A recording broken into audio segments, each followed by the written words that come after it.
Почитуван градоначалник Анастасов, почитуван директор на Акционерското друштво за стопанисување со стамбен и деловен простор Георгиев, почитувани представници на медиумите, почитувани граѓани, Владата на Република Северна Македонија, Министерството за транспорт и врски и Акционерското друштво за стопанисување со стамбен и деловен простор продолжуваат со политиките за згрижување и стамбено обезбедување на најранливите категории на граѓани.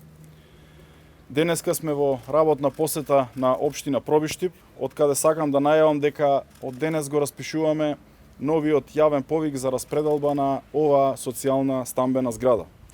Се работи за социјална стамбена зграда со 48 стамбени единици, што значи дека 48 ранливи семејства од Пробиштип ќе можат да бидат згрижени.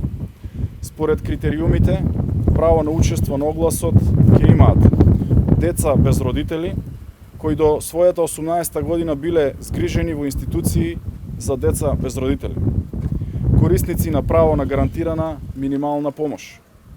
Под 3 лица погодени од елементарни природни непогоди. 4 лица со попреченост и семејства со лица со попреченост.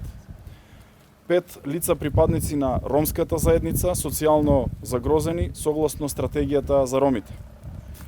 Под број 6 самохрани родители со малолетни деца. Денешната средба со градоначалникот Анастасов и со представници од Центарот за социјални работи е токму во една насока за заеднички да се координираме за постапките за побрзо и поефикасно да го завршиме процесот на распределба. Покрај оваа социјална стамбена зграда би сакал да напоменам дека комплетно завршени се изградите во Виница и Свети Николе и тие ќе бидат распределени во наредниот период. Би сакал да споменам дека во завршна фаза се уште 130 социјални станови во Демиркапија, Неготино и Гевгелија и уште 470 станови кои се во изградба и тоа во Бутел, Велес, Кочани, Пехчево и Сарај. Во изминатите 4 години изградивме или во фаза на градба се вкупно 853 социјални стамбени единици низ целата држава. Во претходните денови завршивме со постапката за распределба на социјалните станови во Гостивар, а веќе од денеска во наредните 30 дена ќе биде отворен повикот за оваа социјална стамбена зграда во Пробиштип. Продолжуваме и понатаму со поддршка на локалните самоуправи и со грижа за најранливите категории на граѓани. Би сакал да споменам уште еден многу важен проект за граѓаните на општина Пробиштип, а тоа е до изградбата на атмосферската канализација од 4,4 милиони денари на улицата Македонски револуционери, каде што веќе имаме избрано изведувач, во тека избор на надзорниот орган и моите очекувања се дека во текот на месец септември овде повторно заедно со градоначалникот ќе најавиме старт и на овој многу значаен проект за граѓаните за решавање на уште едно важно прашање во кое што владата дава поддршка на општините како најголем инвеститор и поддржувач на општините во државата. Благодарам. Зграда во Пробиштип со вкупен капацитет од 48 станови, каде што јасно ги кажа министерот сите оние критериуми каде што наши сограѓани од овие категории ќе имат можност за прв пат да добијат свој кров на глава, со тоа ние како општина, како локална самоуправа, заедно со Министерството и владата да го олесниме нивниот живот.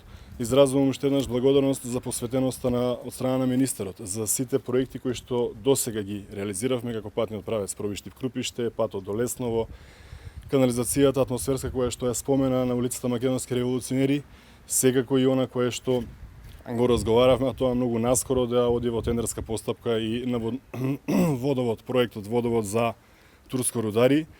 Останува уште да ги дореализираме средствата кои што се во вредност од 820.000 евра за проектот Македонија без скал, каде што општина Пробиштип аплицира са 5 улици и навистина огромни средства за да се подобрат условите на живење на сите граѓани на општина Пробиштип без оглед дали станува збор за рурална или урбана средина. Благодарам. Почитуван градоначалник, почитуван министар, Акционерското друштво за изградба на стамбени деловен простор од 2017 година има изградено повеќе социјални згради,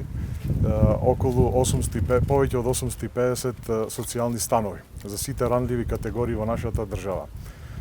Денес сме присутни во Пробиштип на предавање на 48 стамбени единици за социјалните категории кои ги произнесе министерот. Ние како акционерско друштво по завршувањето на ФП проектот, за кој остануваат уште да се изградат уште 3 социјални згради, сме подготвени за преговори со Централната банка за развој при Европска унија за нов проект за другите општини како социјални згради.